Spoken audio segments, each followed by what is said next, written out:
목회를 하는데 가장 힘든 순간, 가장 힘든 그런 장면들이 있다면 목사보다도 나이가 어린, 아직 부모님은 살아계시는데 젊고 젊은 우리 중고등학생들이나 청년부 형제, 자매들이 먼저 하나님의 부르심을 받고 그 장례를 집례할 때 참 목사로서는 그 어느 때보다 힘든 순간들을 지내야 합니다. 어떻게 설교를 해야 되나? 어떻게 말씀을 전해야 하나? 어떻게 그 부모님의 마음에 위로를 드려야 되나? 보통은 제가 설교를 잘 못합니다. 말이 안 나와요. 무슨 말을 해야 될지를 잘 모르겠습니다. 그저 할 수 있는 건 그냥 우는 것밖에 없습니다.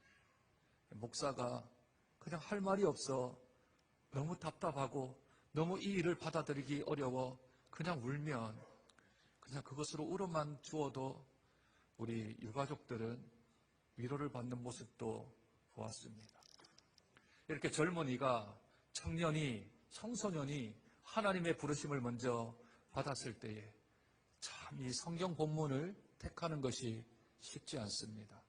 그때마다 제가 선택하는 본문이 오늘 읽었던 창세기 5장 21절부터 24절까지입니다. 이 내용은 우리가 너무나도 잘 아는 에녹에 관한 설교이고 말씀입니다. 에녹이 몇 살까지 살았습니까? 365년을 살았습니다. 당시에 900년 정도를 살았습니다. 아담은 930세를 살았습니다. 그리고 아담의 아들 셋은 조금 덜 살았습니다. 912년. 그리고 셋의 아들인 에노스는 조금 덜 살았습니다. 905년. 평균 나이가 900세를 훨씬 뛰어넘는 시대를 살았습니다. 그렇게 따지면 365세는 꽃다운 나이지요. 3분의 1 정도밖에 살지 못한 인생입니다. 한 75세를 기준으로 하여서 인생을 산출하면 지금으로 따지면 한 25세 정도를 살다가 주님의 부르심을 받고 물론 죽지는 않았지만 하나님께로 간 사람이 에녹입니다. 그러나 그 누구도 에녹의 죽음을 슬퍼하는 이가 없습니다. 에녹이 하나님께로 부르심을 받은 것에 대하여서 마음 아파하는 이가 없습니다. 성경은 오늘 이 에녹에 대하여서 두 번이나 반복하며 22절과 24절에 이렇게 기록을 합니다. 그가 하나님과 동행하였으니. 그가 하나님과 동행하였으니. 비록 인생의 3분의 1밖에 살지 못한 인생이지만 그러나 하나님과 동행했던 에녹에 대하여서 사람들은 많이 그를 닮기를 원하며 또한 그가 걸어갔던 길을 걷기를 원하는 것이 우리 믿는 사람들의 마음가짐일 것입니다. 그렇다면 하나님과 동행하는 삶, 그 삶이 어떤 삶입니까? 하나님과 동행하는 삶은 우리 1세대가 하나님과 동행해야 될 줄로 믿습니다. 우리 자녀 세대가 하나님과 동행하는 삶을 살아가야 될 줄로 믿습니다. 뿐만 아니라 우리 3세대, 우리 손자, 손녀들, 우리 어린이들도 하나님과 동행하는 삶을 살아가야 될 줄로 믿습니다. 인생의 3분의 1밖에 살지 않았던 에녹이 하나님과 동행했다 합니다. 그러면 하나님과 동행했던 삶, 하나님과 동행하는 삶은 과연 어떤 삶일까요? 오늘 본문의 22절과 24절에 하나님과 동행했다라는 말 사이에 22절 하반절부터 23절까지는 이렇게 기록되어져 있습니다. 자녀를 낳았으며 그는 365세를 살았더라. 자녀를 낳았으며 365세를 살았더라 합니다. 하나님과 동행하는 삶, 하나님의 귀한 말씀대로 사는 삶, 하나님과 함께 사는 삶은 오늘 성경은 자녀를 낳는 삶이라 합니다. 자녀를 낳는 삶이요. 아니, 자녀를 낳는 삶이라면 우리 초등부는 어떻게 하나님과 동행할 수 있을까요? 우리 친구들 애 낳을 수 있어요? 어렵죠. 중고등부 가능은 하지만 법적으로 안 됩니다. 그렇죠? 우리 1, 2 여전도에 가능할까요? 7세 이상 가능할까요? 아이고 망측스러워라. 365세까지도 뭐 애 낳았는데. 애 낳는 삶을 오늘 창세기 5장은 하나님과 동행하는 삶이라 합니다. 왜 애 낳는 삶을 하나님과 동행하는 삶이라 성경은 말할까요? 창세기 1장 1절부터 시작해서 이 4장까지, 5장이 이르기 전 4장까지 하나님이 주신 말씀, 유일한 하나님의 말씀은 창세기 1장 28절입니다. 그 외에는 명령이 없습니다. 그 외에는 하나님께서 다른 말씀을 하신 적이 없습니다. 창세기 1장 28절은 이렇게 기록되어져 있습니다. 하나님이 그들에게 복을 주시며 그들에게 이르시되 생육하고 번성하여 땅에 충만하라. 땅을 정복하라. 바다의 고기와 공중의 새와 땅에 움직이는 모든 생물을 다스리라 하시니라. 인류가 최초로 창조되고 난 후에 하나님의 유일한 명령, 창세기 5장 이 에녹이 살던 시대까지 주셨던 하나님의 유일한 명령은 생육하고 번성하여 땅에 충만하고 땅을 다스리라. 이 창세기 1장 28절 외에는 명령이 없습니다. 물론 선악을 알게 하는 나무를 따먹지 마라 하는 명령이 있긴 하지만 그 명령은 벌써 에덴 동산에서 쫓겨났기 때문에 더 이상 지킬 수도 어길 수도 없는 명령입니다. 그러니 유일한 명령은 창세기 1장 28절 외에는 없습니다. 이것은 에녹만 그렇게 산 게 아니고요. 아담부터 시작하여서 노아에 이르기까지 10대 손 노아까지 그들은 평생 이 땅에 태어나서 다른 일 아무것도 안 하고 아이만 낳는 삶을 성경은 기록합니다. A는 몇 세에 아이를 처음 낳고 몇 세 동안 아이 낳다가 몇 년에 죽었더라. 그 얘기가 오늘 창세기 5장의 거의 대부분의 이야기들입니다. 아이 낳고 몇 년 동안 아이 낳고 그리고 하나님께로 부르심을 받았다 하는 것이 오늘 성경에 기록되어져 있는 명령입니다. 어떻게 먹고 살 건가? 어떻게 내가 삶을 영위할 건가? 어떻게 내가 보람된 인생을 살 건가? 전혀 등장하지 않고 오직 아이 낳는 데만 충실합니다. 왜요? 그것이 하나님이 주신 명령이기 때문에 그렇습니다. 그러면 하나님과 동행하지 않았던 사람들의 삶은 어떨까요? 하나님과 함께 걷지 않았던 삶의 사람들의 삶은 어떨까요? 오늘 읽지는 않았지만 4장에 보면 그들의 이야기가 나옵니다. 아담에게는 7세손이 2명 있습니다. 7세손이. 하나는 오늘 읽었던 에녹, 셋의 후손인 에녹의 한 명이 등장을 하고요. 또 다른 7세손이 한 명 더 있습니다. 그는 아담의 아들 가인의 계보를 따라왔던 라멕이라는 사람이 있습니다. 성경은 이 두 사람을 서로 대조해요. 왜냐하면 에녹만 조금 더 부가적인 설명을 하고 있고요. 저쪽 계열 가인의 계보에서 아담의 7세손 라멕도 조금 더 많은 설명들을 하고 있기 때문입니다. 그러니 아담의 7세손 두 사람 라멕과 그리고 에녹 두 사람을 서로 대조하고 있는 것을 우리는 창세기 4장 족보와 5장 족보를 통하여서 알 수 있습니다. 그러면 에녹은 어떻게 이 가인의 계보는 어떻게 살았습니까? 창세기 4장 18절 한번 보실까요? 한 장을 앞으로 넘기셔서 창세기 4장 18절 한번 보겠습니다. 5장에 대한 표현과는 너무나도 다른 표현을 쓰고 있습니다. 제가 읽습니다. 에녹은 가인의 아들입니다. 셋의 후손이 아니라 에녹이 이랏을 낳고 이랏은 무후야엘을 낳고 무후야엘은 무두사엘을 낳고 무두사엘은 라멕을 낳았더라. 성경은 가인의 계보는 한 사람이 한 아들만 낳은 것처럼 기록을 하고 있습니다. 왜 그럴까요? 하나님의 명령, 생육하고 번성하고 땅에 충만하고 땅을 다스리라는 그 명령을 순종하지 않은 것처럼 성경은 기록을 하고 있죠. 그리고 7대 손인 라멕에 대하여서 조금 더 구체적으로 설명을 하는데 라멕이 행한 일은 첫 번째, 일부 다처제를 처음으로 범한 사람입니다. 그의 아내 아다와 실라라는 두 여인을 아내로 처음 맡게 되었습니다. 누가 살아계세요? 아담이 아직까지 살아계세요. 아담이 9세손까지 살고 하늘나라로 가기 때문에 이 라멕까지는 충분히 살고 있음에도 불구하고 그들은 일부 다처제를 취합니다. 뿐만 아니라 뒤에 라멕이 하는 말을 들어보면 가인이 하나님께 받을 벌이 7배라면 나는 77배다 그렇게 말합니다. 무슨 말일까요? 가인은 아벨이라는 한 사람의 형제를 죽였지만 나는 10명 이상의 사람을 죽였기에 나는 가인보다 훨씬 더 나은 사람이다. 나의 조상보다는 훨씬 더 뛰어난 사람이다며 자기의 살인한 것을 다른 사람들에게 지금 자랑하고 있는 거죠. 살인자의 라멕입니다. 일부 다처제를 취한 라멕입니다. 그의 아들들의 모습들을 한번 보시지요. 그의 아들들은 유발과 야발과 두발 가인이라는 3명의 아들을 둡니다. 야발은 4장 20절에 보니 가축을 치는 자의 조상이 되고 유발은 수금과 퉁소를 잡는 모든 자의 조상이 되어집니다. 두발 가인은 구리와 쇠로 여러 가지 기구를 만드는 자라고 성경은 기록합니다. 어떤 일은 목축업의 조상이 되어지고 어떤 일은 음악의 조상이 되어지고 어떤 일은 경공업을 하는 일에 조상이 되었다 합니다. 그런데 이 일을 하나님이 기뻐하시지 않습니다. 왜 그럴까요?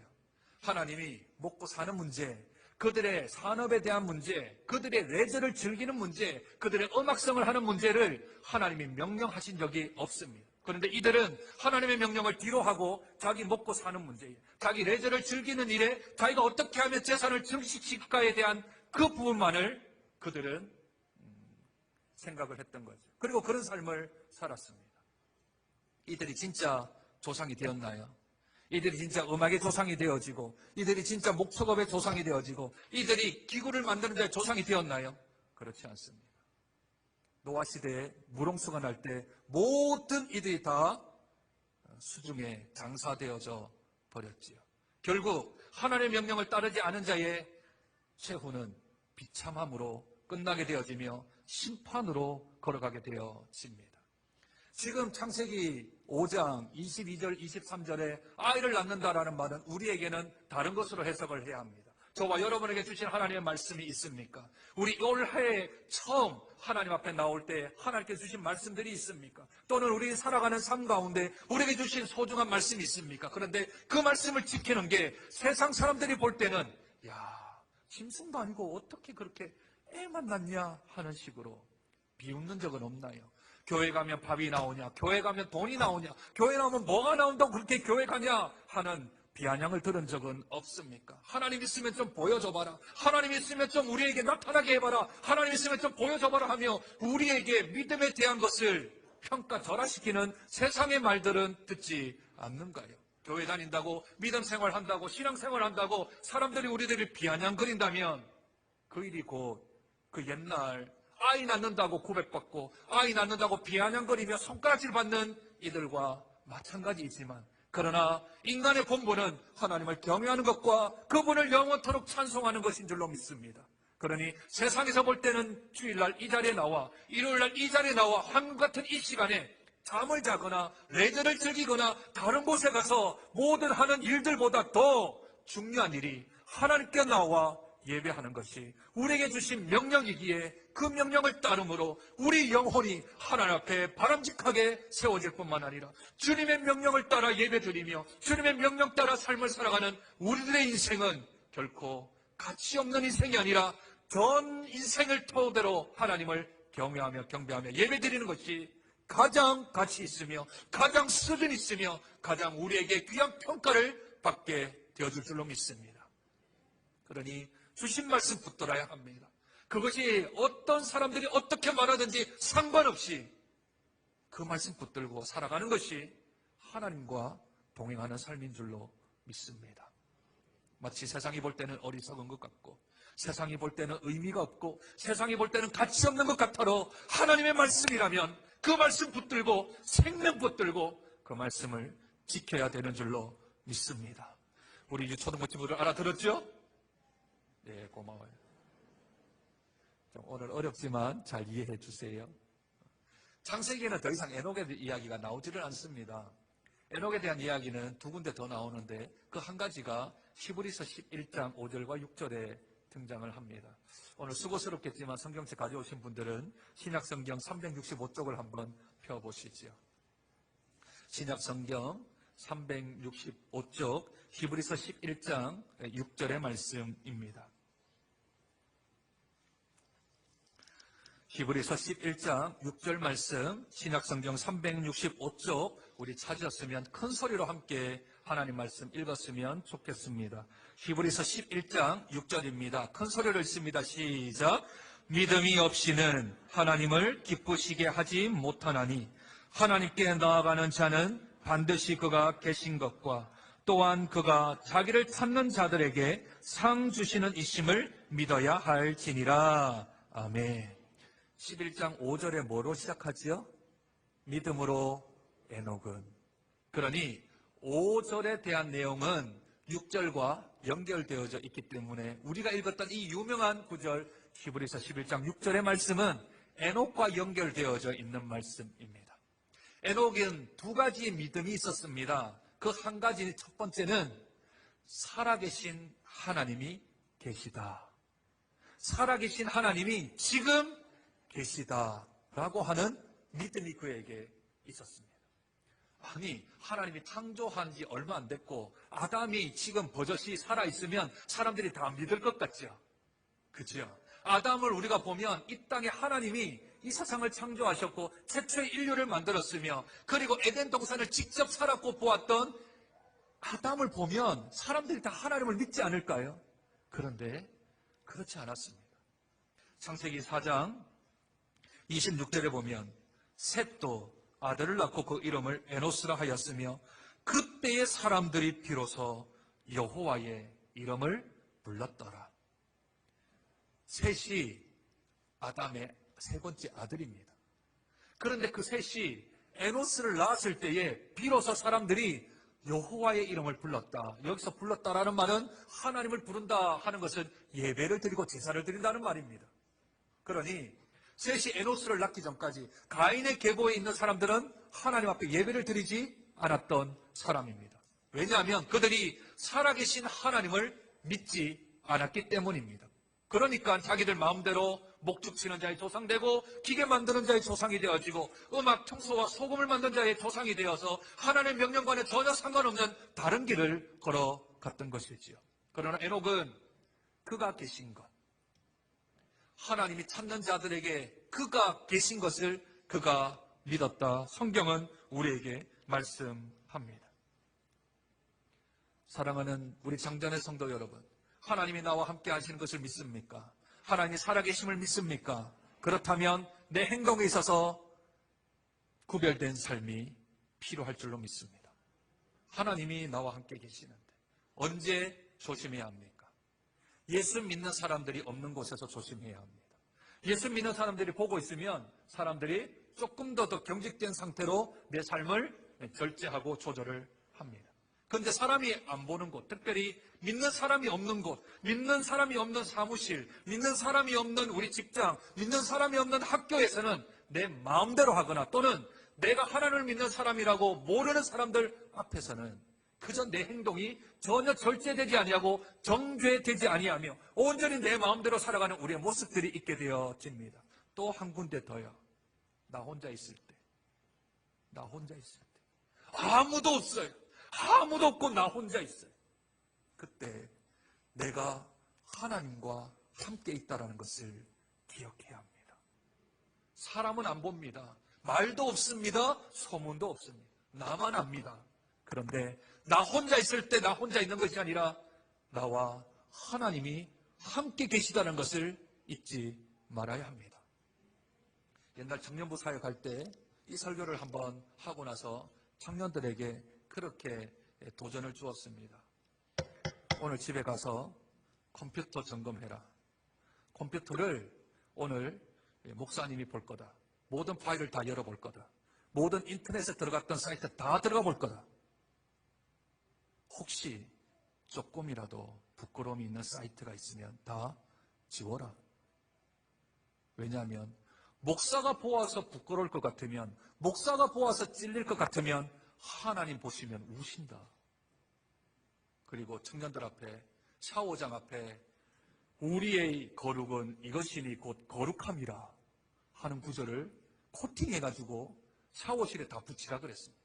2개씩 해서 컴퓨터에 하나 붙이고 샤워실에 하나 붙으라 그랬더니 아이들이 다 고개를 팍팍팍팍팍 숙이더라고요. 사랑하는 여러분, 여러분들이 혼자 있을 때 카메라를 찍고 계신 분이 계십니다. CCTV로. 누구실까요? 하나님이십니다. 우리의 생애 마지막에 하나님 앞에 서면 우리의 모든 행적들이 다 하나님 앞에 평가받을 겁니다.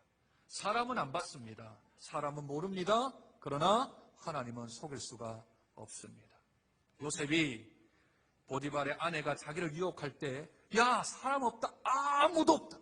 아무도 없고 너와 나 단둘이밖에 없다. 우리 동침하자. 우리가 그저 서로 쾌락을 즐기자 했을 때 요셉이 이렇게 말합니다. 하나님이 살아계신데 어찌 하나님을 속일 수 있겠습니까? 하나님의 눈앞에서 내가 어떻게 죄를 득죄하겠습니까? 하며 그 자리를 벗어납니다. 이걸 좀 어려운 말로 코람데오라고 합니다. 들어보셨지요? 코람데오. 코람이라는 말은 in front of라고 해서 뭐뭐 앞에 라는 말이고, 데오라는 말은 하나님이라는 말입니다.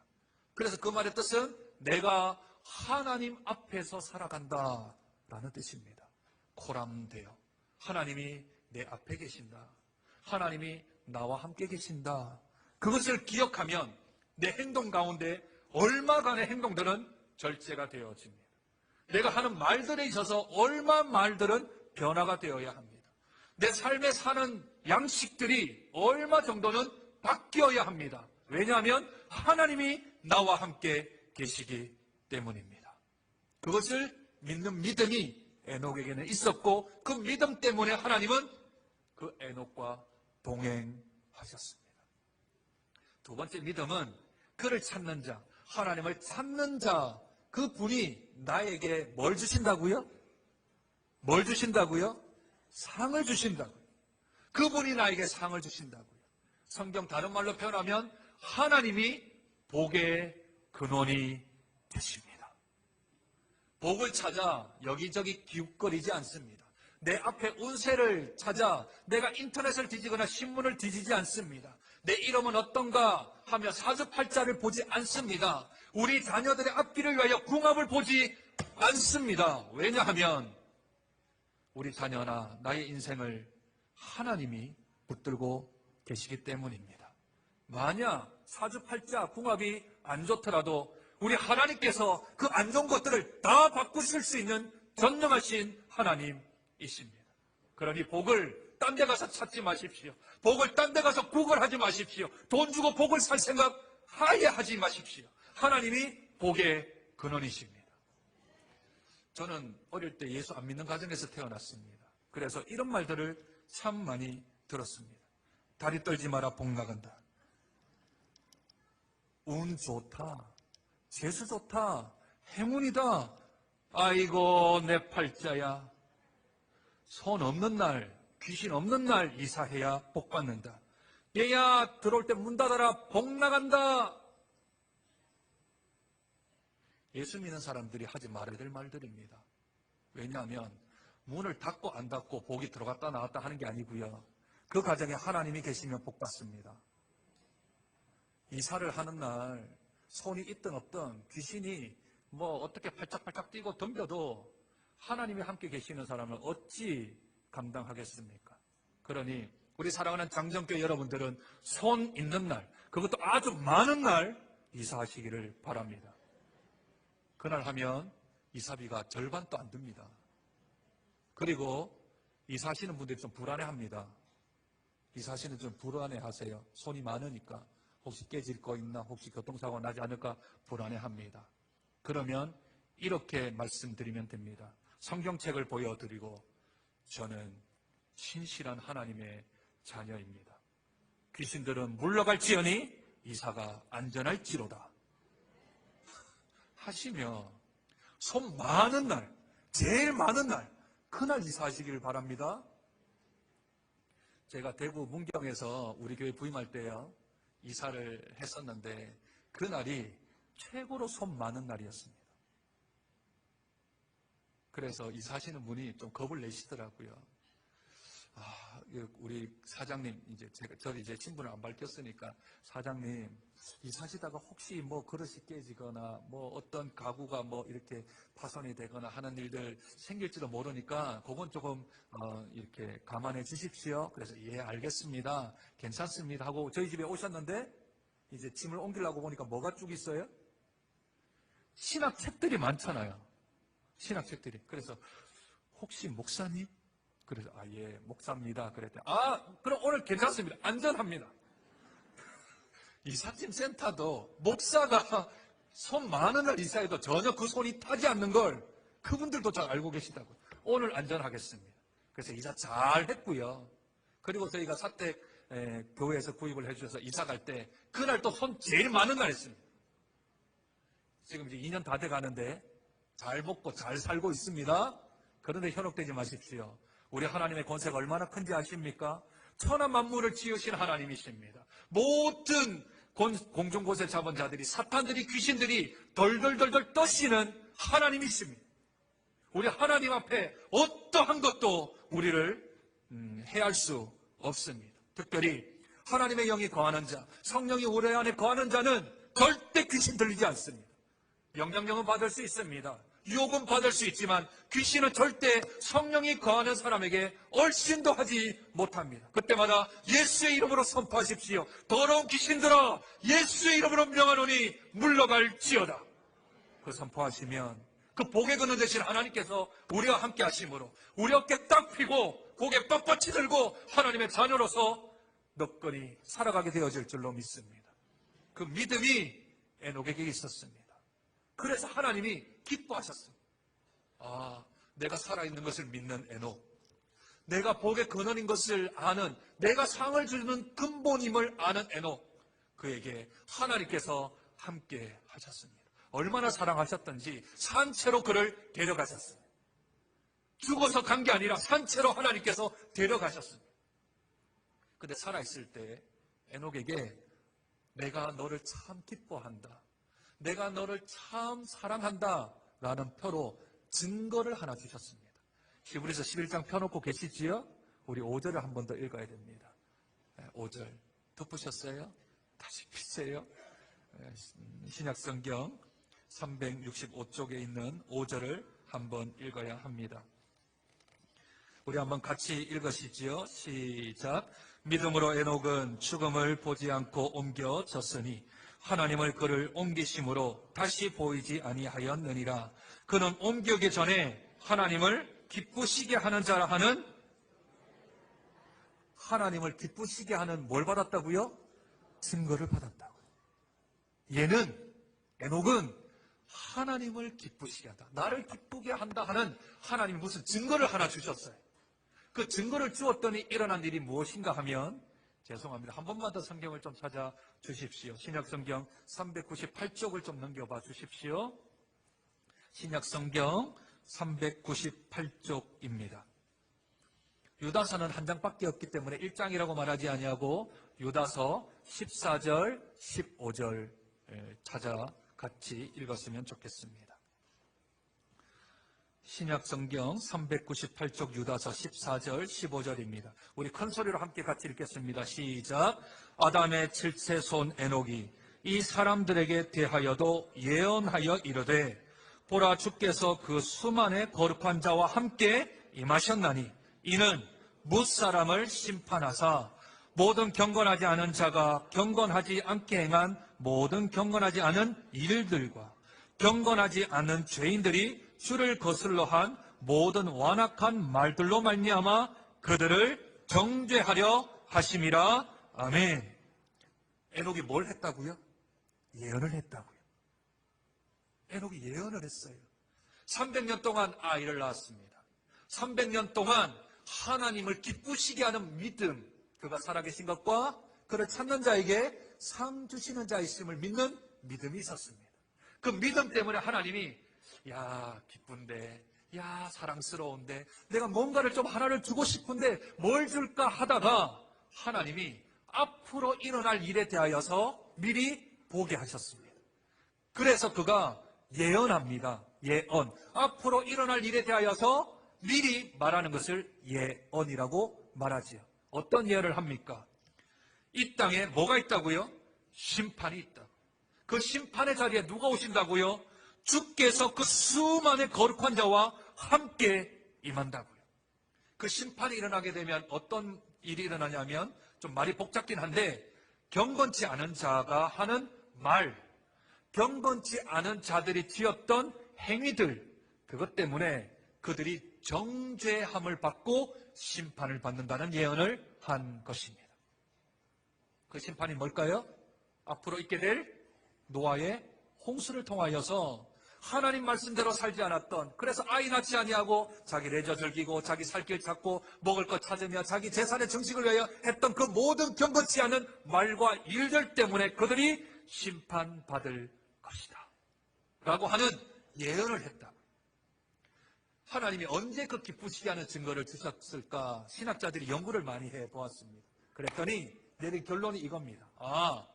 무드셀라를 낳았을 때에 하나님이 그 선물을 주셨구나, 그 증거를 주셨구나, 그에게 예언을 할 수 있도록 앞에 있는 환상을 보여주셨겠구나 하고 그렇게 결론을 내렸습니다. 왜냐하면 무드셀라 그 이름 안에 그 의미가 들어있기 때문에 그렇습니다.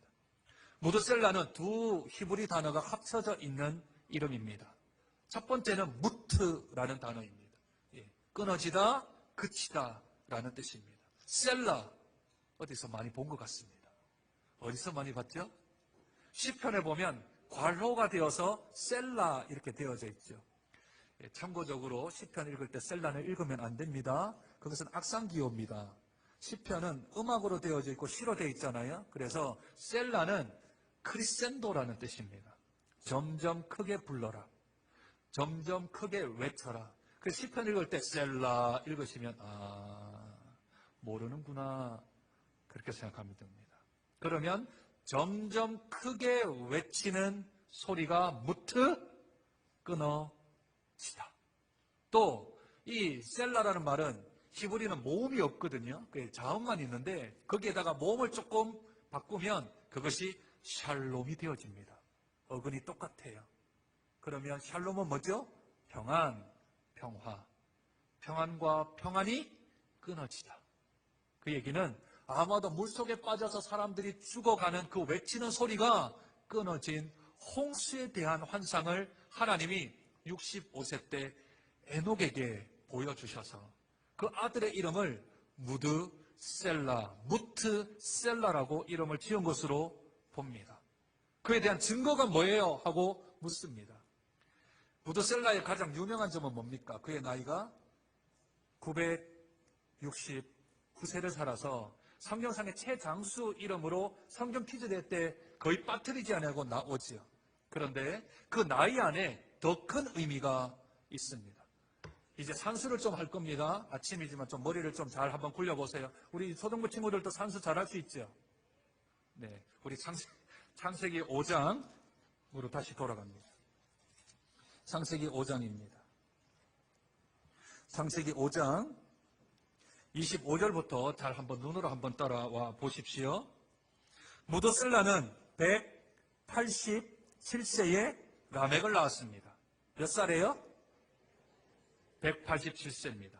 이제 문제 나갑니다. 28절, 라멕은 182세에 아들을 낳고 이름을 노아라 하였습니다. 그러면 노아가 태어났을 때 무드셀라의 나이는 계산이 잘 안 돼요. 187 더하기 182인데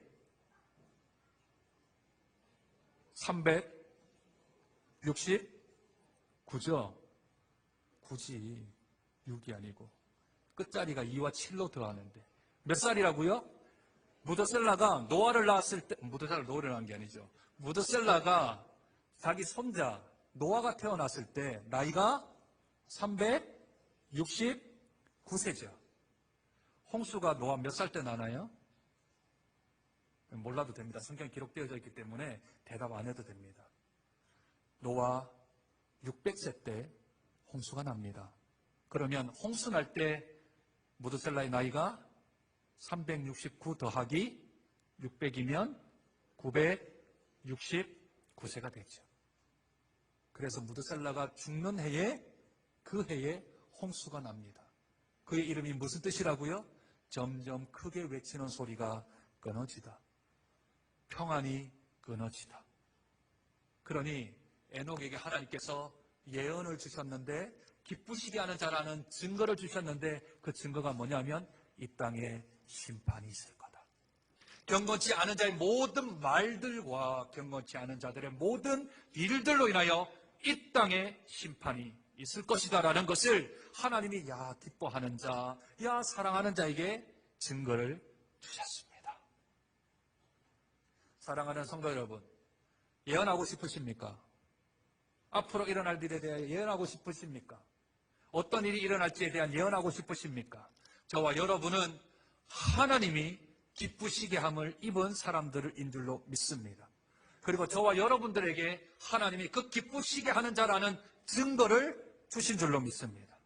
따라서 우리들이 예언할 수 있는 줄로 믿습니다. 점점 작아집니다. 저와 여러분이 예언할 수 있습니다. 어떻게 예언할 수 있습니까? 우리가 예언하여 이르되 보라, 주께서 수많은 거룩한 자들과 함께 임하시나니 경건치 않은 모든 경건치 않는 자들의 말들과 경건치 않아 죄를 짓는 모든 자들의 행동으로 인하여 이 땅에 심판이 날이 임할 것이다. 에녹은 무드셀라가 죽는 1000년 후의 이야기를 그가 300년 동안 하나님과 동행하여 선포했습니다. 그러니 그는 심판을 보지 못했습니다. 그는 물심판이 이 땅에 오는 것을 보지도 못했고 경험도 못했습니다. 그러나 하나님이 보여주셨기에, 하나님이 말씀하셨기에 그 말을 담대히 선언하였고, 그 담대히 선언한 말은 무드셀라가 죽던 해에 노아 600세 때 이 땅에 이루어집니다. 사랑하는 여러분, 저와 여러분은 예수님이 이 땅에 오시는 것을 믿습니다. 우리를 위하여 2000년 전 십자가에 우리 죄 때문에 죽으신 그 예수님이 우리를 위하여서 다시 3일 만에 부활하시고 저와 여러분들을 위하여서 승천하셔서 이 땅의 통치자가 되어주시고 마지막 날 다시 이 땅에 재림하셔서 이 땅에 경건치 않게 행한 모든 경건치 않는 말들과 이 땅에서 경건치 행하지 않았던 모든 경건치 않은 행동들을 인하여서 이 땅에 정죄를 하시며 심판하실 것입니다. 그때 죽은 자들이 함께 거룩한 자 수만의 숫자와 함께 이 땅에 재림하시며 임하실 것입니다. 이 땅에 심판이 있다는 것, 이 땅에 종말이 있다는 것, 이 땅에 세상의 끝이 있다는 것, 그 시기와 그때는 잘 알지 못하지만 저와 여러분은 하나님의 말씀을 통하여서 기쁘시게 하는 증거를 받은 사람들입니다. 그 증거를 전하는 것을 복음이라 합니다. 그 전하는 것을 하나님이 기쁘시게 여기십니다. 에녹이 300년 동안 이 복음을 전했습니다. 심판이 있다, 돌아오라. 심판이 있다, 하나님께로 돌아오라. 경건치 않은 모든 일들을 중지하고 하나님께로 돌아오라. 그러면 구원받을 수 있다. 그러나 노아 시대 때 모든 이들이 그 말에 귀를 들지 않았습니다. 그 길을 따르질 않았습니다. 그러므로 하나님께서 예언하신 에녹에게 보여주신 그 환상이 직접적으로 일어나 그들은 다 수상되어지며 심판당하게 된 것이지요.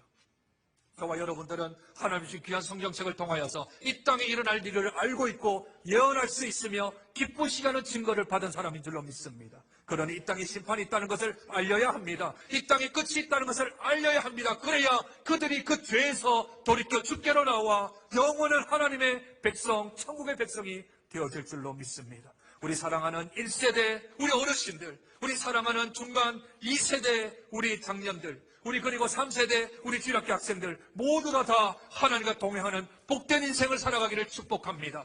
사소한 하나님의 말씀 한 절이라도 우리에게 주신 귀한 그 한 절 말씀만으로 붙들고 살아가고 순종하면 하나님께서 우리와 동행해 주실 줄로 믿습니다. 뿐만 아니라 하나님이 살아계신 것과 그를 찾는 자에게 상 주시는 자 있음을 믿는 자를 하나님이 동행해 주십니다. 이 땅에 심판이 있다고, 이 땅에 끝이 있다고, 주님이 수많은 거룩한 자와 다시 이 땅에 임하시는 날은 심판의 날이라고 증언하며 선언하며 복음을 전하는 이에게 하나님이 함께 동행해 주시겠다 약속한 줄로 믿습니다.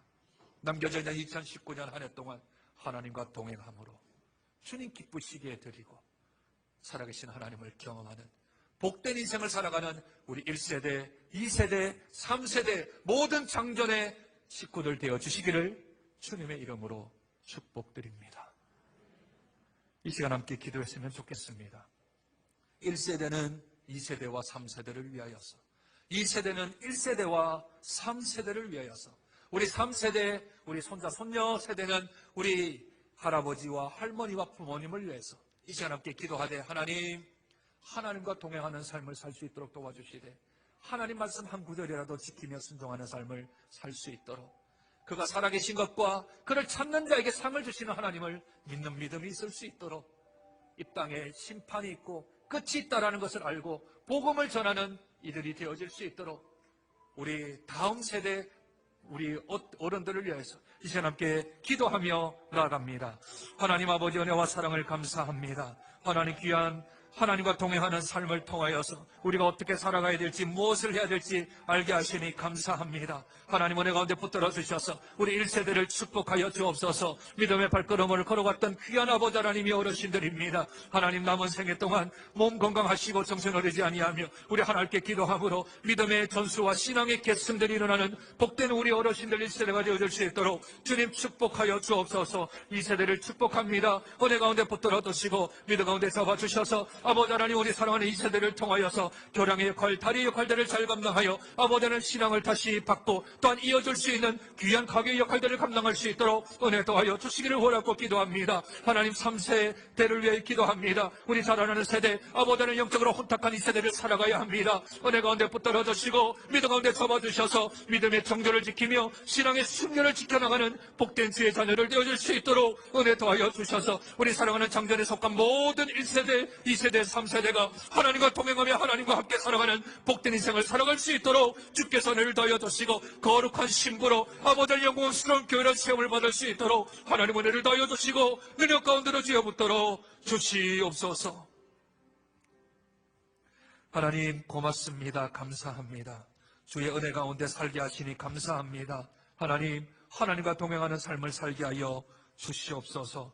주님 뜻 가운데 살게 도와주시되 단 한 절의 말씀이라도 우리에게 주어진 말씀이 있다면 그 말씀 붙들고 승리하는 삶 살 수 있도록 은혜 더하여 주시옵소서. 하나님이 살아계신 것을 믿게 하여 주옵소서. 하나님을 찾는 자에게 상 주시는 우리 하나님이심을 믿게 하여 주시옵소서. 이 땅에 심판이 있고 그날에는 주님께서 거룩한 자들과 임하신다는 것을 많은 이들에게 선포하며 하나님과 동행하는 삶을 살아갈 수 있도록 은혜 더하여 주시되 우리 1세대를 축복하시고 2세대를 복을 주시며 3세대 앞길을 인도하여 주셔서 우리 모든 장전의 식구들이 하나님과 동행하는 삶을 살아가는 복된 인생 걸어갈 수 있도록 은혜 더하여 주옵소서. 존귀하신 예수님 이름으로 기도드립니다.